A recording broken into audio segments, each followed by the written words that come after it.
Welcome to the Deep Dive, where we take your sources, we sort of peel back the layers, and really hand you the essential insights you need to understand what's going on.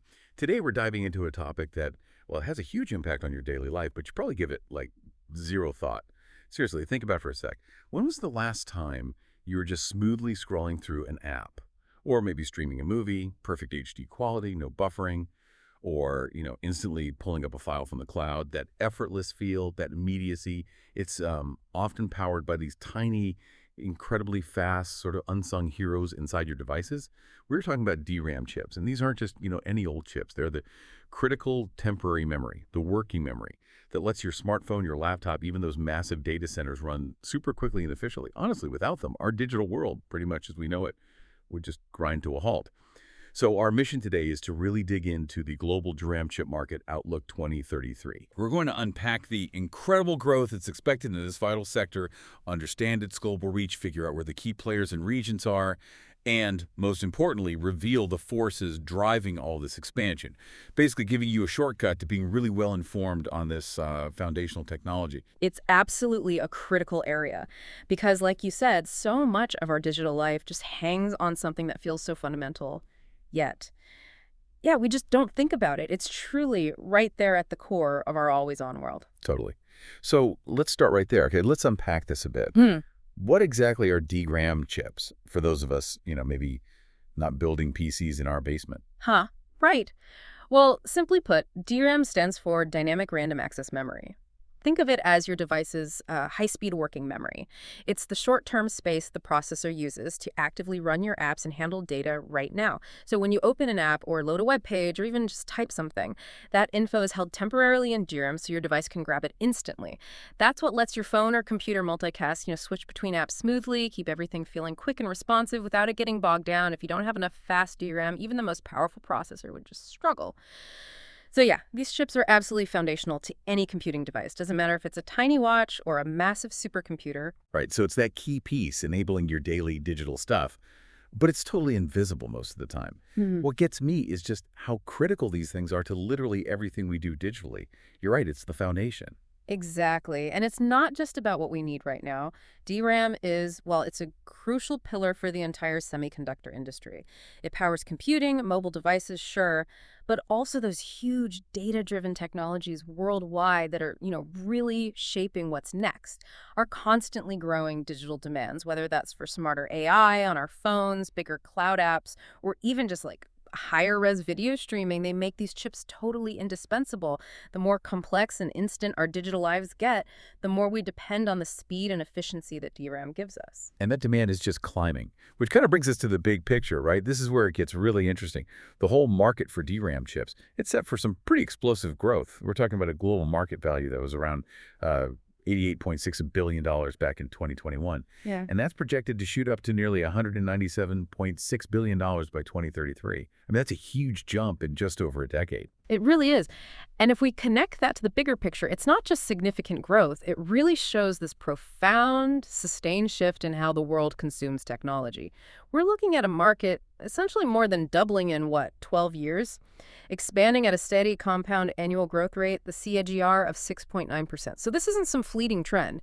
It signals a deep structural reliance on high-performance memory across almost every sector. It tells us digital transformation isn't slowing down at all. If anything, it's speeding up, demanding ever more powerful memory to fuel its push into new areas. Wow, 6.9% steady growth leading to a doubling. That's phenomenal. And as you mentioned, while the overall picture is strong, the growth isn't uniform everywhere, right? The rates and sizes vary quite a bit by region. It's definitely not a monolithic market.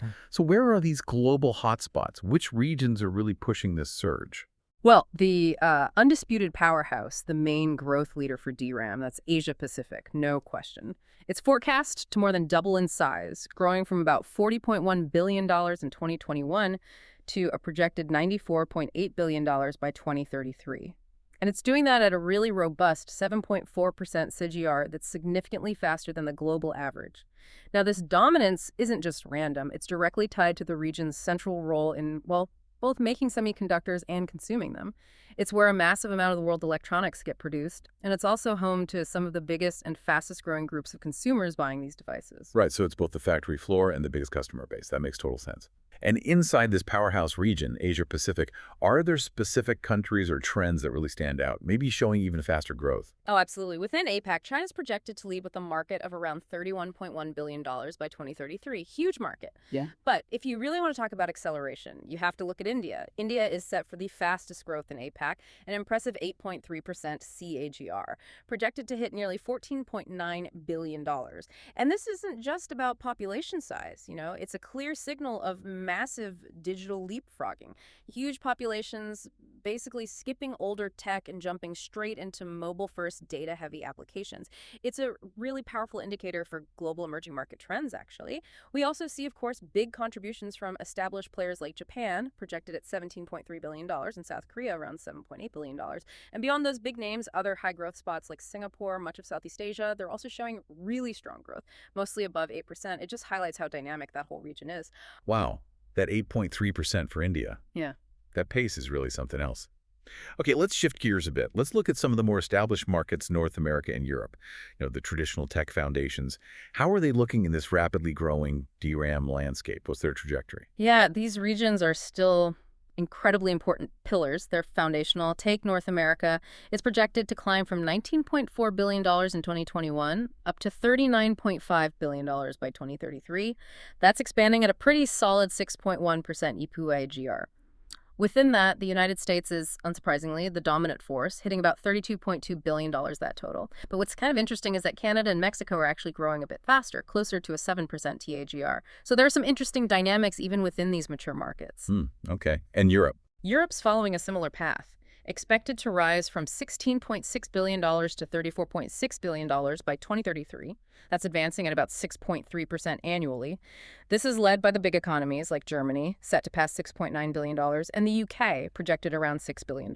We also see pretty robust growth in places like Spain and Sweden. Both of them are above a 6.6% CAGR. So it definitely seems logical that these established markets keep integrating the latest memory tech. But does their maybe slightly more stable growth mean they have a different kind of demand compared to that explosive growth we see in Asia?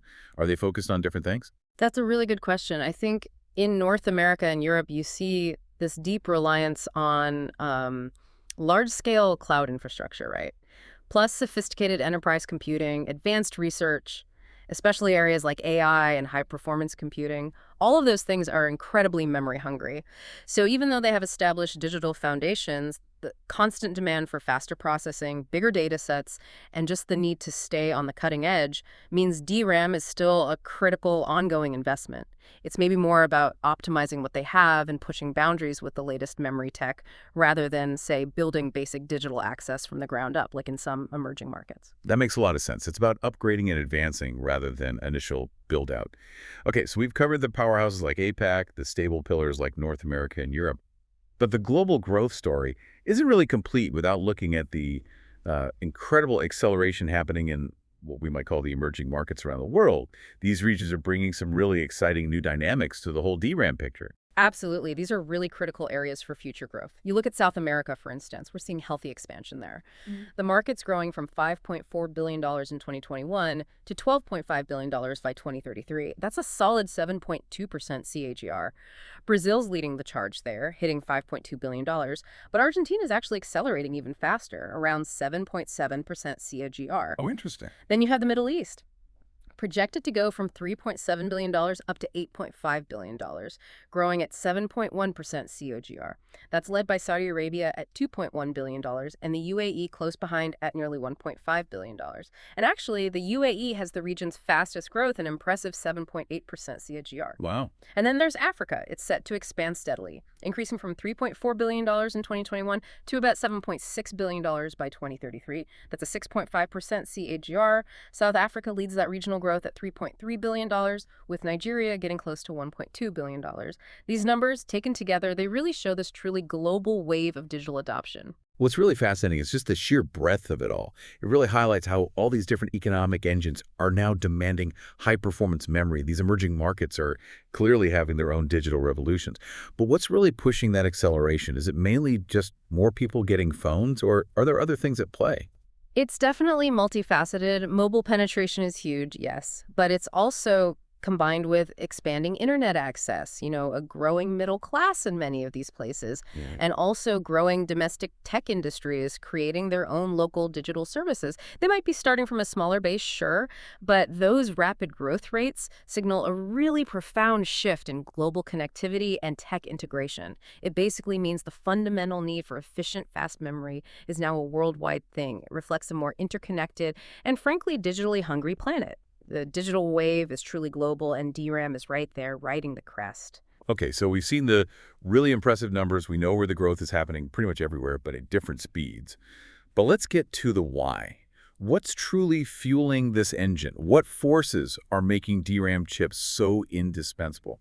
Are there any surprises here, or is it mostly the trends we've been seeing build for years? Well, at its core, the reason DRAM demand keeps soaring is, yeah, multifaceted, but it really boils down to the accelerating pace and the increasing sophistication of our digital lives. First, you've got this ever-increasing demand for memory-intensive applications. Just think about it. The rise of generative AI tools, like everywhere now, the complexity of modern video games, the huge data sets needed for advanced analytics, scientific research, these aren't just small improvements. They're totally new ways of computing that need massive amounts of fast, accessible memory just to work properly. Right, things that just weren't possible a few years ago. Exactly. Then there's the absolute explosion of cloud services. More and more of our computing, our storage, even our software is running remotely in these giant data centers. And these centers are basically just huge farms of servers. And every single server relies heavily on DRAM to handle requests and push information quickly and reliably back to us users all over the world. So as you and I use more streaming, more cloud storage, more software as a service apps, we're directly driving the demand for DRAM in those server farms somewhere else. That direct link is key. And finally, you just can't ignore the continued growth and sophistication of mobile devices. Our smartphones are essentially tiny supercomputers now, right? They handle incredible tasks, and they rely on increasingly efficient and larger amounts of DRAM to power all their multitasking, their high-res screens, and that ever-growing universe of apps. So basically, DRAM stays right at the core of the digital economy's expansion because almost every tech advance we see, from streaming platforms to cutting-edge AI, needs faster, more robust temporary memory. It's the silent enabler, really, of our digital ambition. So yeah, whether you're streaming something in HD or using an AI tool to help write an email or just trying to get through your workday smoothly, all these trends directly impact your digital experience. It really is this foundational tech that supports so much of what we just consider normal now, and it's constantly evolving just to keep up with our, well, seemingly insatiable digital appetite. Okay, then brings us towards the end of this deep dive. We've really journeyed through the incredible trajectory of the global DRAM chip market. We've seen that impressive overall market growth projected to more than double, hitting nearly $197.6 billion by 2033. That's huge. We highlighted Asia-Pacific's clear leadership and its rapid acceleration, especially that amazing pace of digital leapfrogging happening in India. We also looked at the steady, significant contributions from established markets like North America and Europe, still driving innovation in enterprise and cloud.